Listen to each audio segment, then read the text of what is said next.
When I was 22, I was struggling with deep depression and honestly didn't see much reason to keep going. Every morning, though, I stopped by the same small coffee and donut shop before work. The older couple who owned it noticed right away that something was off with me. They greeted me by name, asked how I was doing, and sometimes slipped an extra donut into the bag for later. They never pushed me to talk, but they always smiled and told me, "See you tomorrow." It seems small, but hearing that every day gave me a reason to show up again. One day, the woman suddenly stopped being there. The man was still working, but he looked exhausted, quieter, and worn down. I didn't ask, but word spread around the neighborhood that his wife had suffered a brain aneurysm and was in the hospital.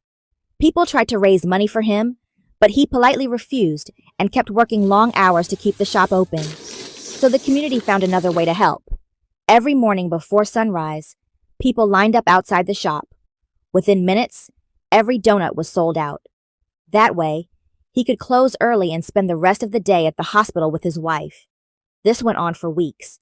Eventually, his wife came back, smiling, healthy, and fully recovered. Watching an entire community return kindness to the two people who once saved me without even knowing it reminded me that karma doesn't rush, but it never forgets.